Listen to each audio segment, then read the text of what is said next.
Hi guys, welcome back to my channel. So on this video, we will go over the 23 items that you have to fill out for the USMLE Online Step 1 application.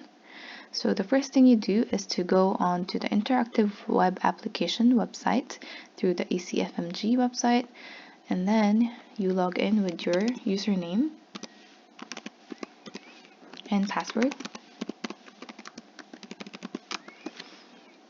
There. And if you have submitted your Form 186 on your web page, it will show Oasis link.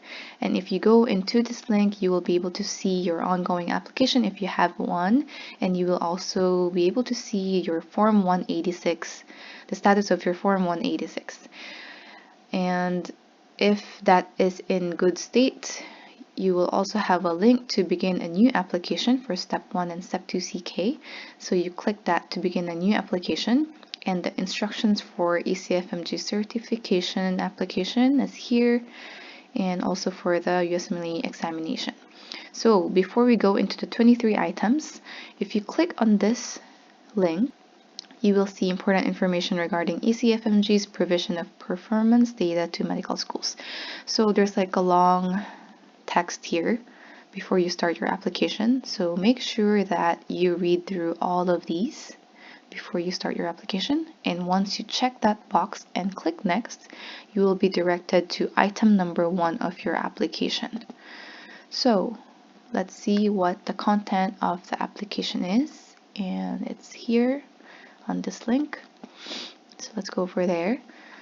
So here, this is basically what you will be having to fill out when you are starting your Step 1 application. It consists of 23 items, and this is basically the instruction before you actually start your application. So if you are a nitty-gritty person and you want to make sure everything is ready to go, you can read through this information before you start your application, but today we will go over this so that you are aware of what's included in the online application.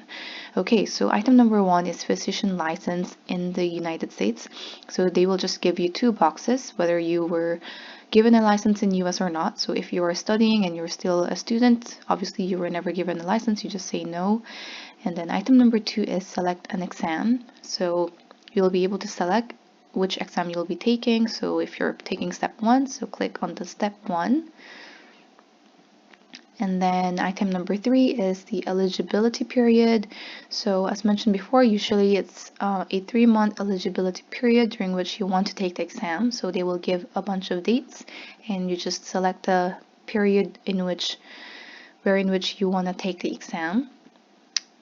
Yeah. And then item number 4 is the testing region and international test delivery surcharge. So basically, if you take the exam not in the outside of United States or Canada, you will have to pay an additional international surcharge. So make sure to read all the locations stated there, because sometimes they have a separate one for Asia, but there are other countries that are listed separately. So make sure the country in which you want to take the exam is there, and that's what you check, because the exam rates vary. The international test surcharge varies per location. And item number 5 is examinees with documented disabilities. Basically, you just have to check yes if you have a documented disability as defined by the Americans with Disabilities Act. And item number 6 is name of applicant. So this part is very important. If the name you put here must be the same as what appears on your current unexpired passport. And so make sure that the name you input here is exactly the same as what's written in your passport. And item number 6 is contact information. So you will be having to give them an address. So here, you are required to provide a full and complete address for your residence. This address is where ECFMG will send you correspondence, including your standard ECFMG certificate if and when earned. So this address is important. Make sure that it's an address that is functional and like where you can actually get access to your documents if they do send you documents, all right? So item number 8 is US Social Security number and or national identification number. If you have a US Social Security number, then you put it here. And if you have been issued a national ID number from your country other than the United States, this is where you put it. Okay, if you don't have it, I guess you don't have to enter it. Item number 9 is date and place of birth. That's pretty straightforward. You just put the date of your birth and where you were born. Item number 10 is gender. That's also straightforward. Item number 11, native language. This part, the languages part, is actually optional. So that's why they say here if you choose to respond, because you're not required to answer, but if you do want to, you can just answer what your native language is. And item number 12 is other languages spoken. They usually have like a list of languages. You can just check the ones that apply to you, or this is also optional, so you don't have to see. This is voluntary, so you don't have to answer if you choose not to. And item number 13 is citizenship. So this part, there's like a 3-part where you have to answer. Basically, you have to select the country of your citizenship at birth, upon entering medical school, and now. So if along the way your citizenship changed, which could happen to some people, like one of my friends, so you have to make sure you state what your citizenship was at birth, upon entering med school, and now. All right. As for me, I was Korean at birth, upon entering medical school, and now, so it was all the same. And item number 13B is current passport. So you just select the country that issued your current passport and provide your passport number and expiration date. Yeah. And then item number 14 is ethnicity. You can select all that apply, and I think this was also voluntary. You see, this information is voluntary. So if you choose not to state your ethnic background, you don't have to, but that's what it is.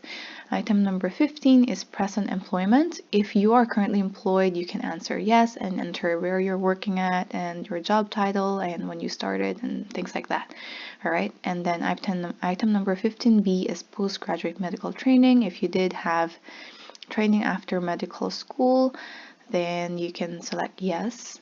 And basically, like for instance, if you actually did a residency somewhere and you're applying to US after that, then you can add it here and which specialty you were residency in and like country. And then item number 16 is the ECFMG reporter. This is kind of funny because, well, I find it funny because basically it's supposed to be optional, but in the end it's not really optional because they say that all applicants should subscribe to the ECFMG reporter. If you wish to receive the ECFMG reporter, check the box. So they will just have like this box where you can check. So we just click that. And then item number 17 is the medical education status. So this is whether you are a student or a graduate. So both ECFMG and USMLE policy require that to be eligible for the USMLE exam, you must be either a medical school student, officially enrolled, or a medical school graduate. Okay, so a student or a graduate, both at the time you apply and on your test day. And for students, you must have completed at least 2 years of medical school before you do apply. And for graduates, you will have to submit the final medical diploma. All right?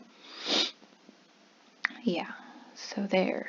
And item number 18 is medical school information. You highlight the country where the medical school from which you graduated or expect to graduate. So you just select from the list they provide and the date in which you expect to graduate, and the address of the medical school will appear there. All right. And item number 19, other medical schools attended. If you attended a medical school and had to transfer, then you can list that here. And here you add, so 19A is where you add other medical schools, and 19B is where you add the transfer credits. So yeah, you must disclose and document these credits regardless of when they were earned. So that's their suggestion.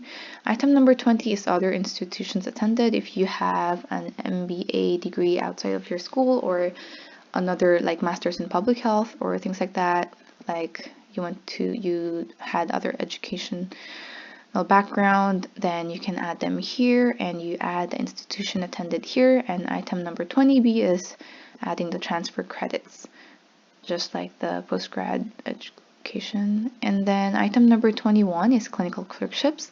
So this will take you quite a lot of time. So if you are in your clinical clerkship, it's really good to document this, like the months you rotated and which rotations, for instance, surgery from February to March, or internal medicine from when to when. And they actually also asked the name of the attending who was in charge, so make sure to take note of that, and the dates. So you will able to add in item number 21A, you will have to add everything. So here, for all clinical clerkships, select the clinical discipline from the list and enter the name of the hospital clinic, the hospital clinic address, and the name of the physician who supervised the clinical clerkship. You must also provide the dates of the clinical clerkship. So make sure to document that. It's really helpful when you're inputting this information here.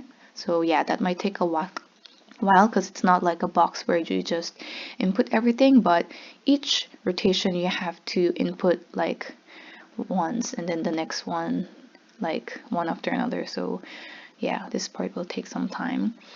Okay, we're almost at the end. So item number 22 is for graduates only or students only. So if you selected that you are a student up above, then you will be given this item number 22. If you state above that you're a graduate, then you will be shown this part in item number 22. So if you are a graduate, they will give you 3 choices. So you will have to select one of these 3.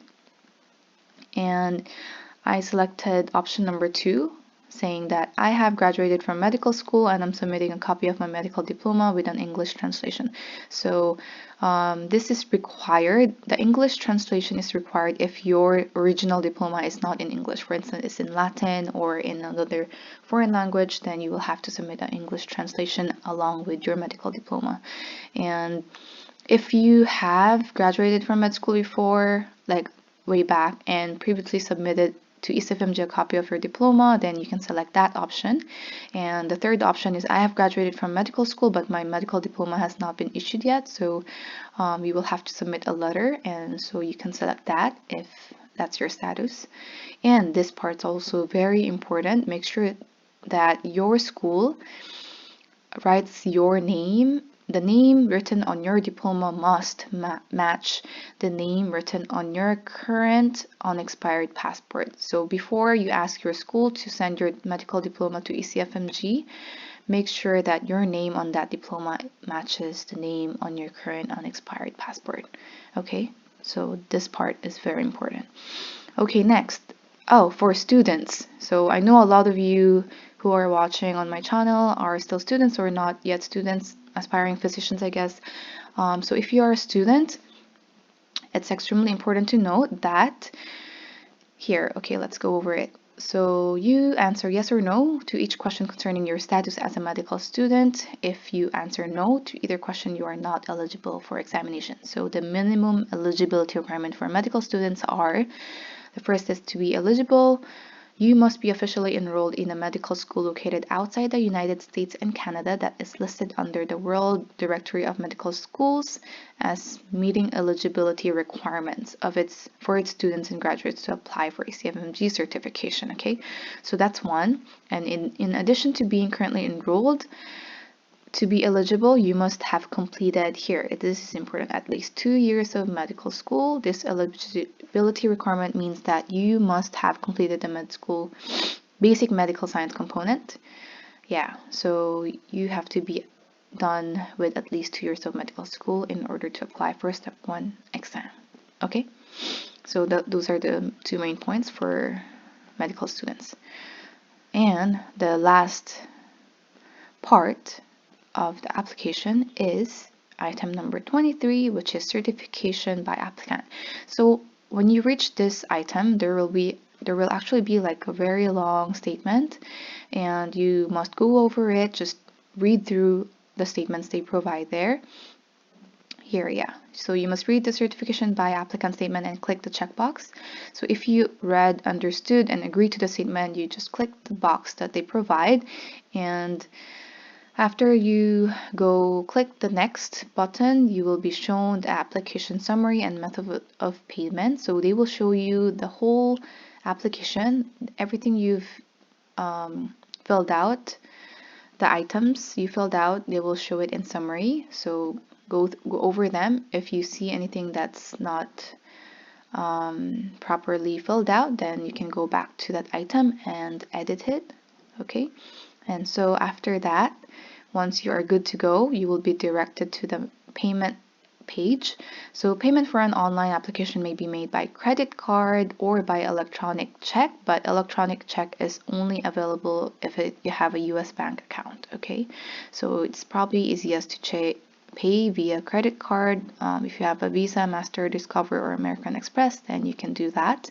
And once your payment is approved, you will actually be able to proceed to the final part of the application, which provides information about verification of your status. So you will also be sent an email confirming your application. So if your payment attempt is unsuccessful, you will be able to select another payment option and try again. All right, and basically ECFMG, once you pay and they basically confirm that you have submitted the online application, they will wait for your diploma or your proof of being currently enrolled in a medical school listed under the World Directory.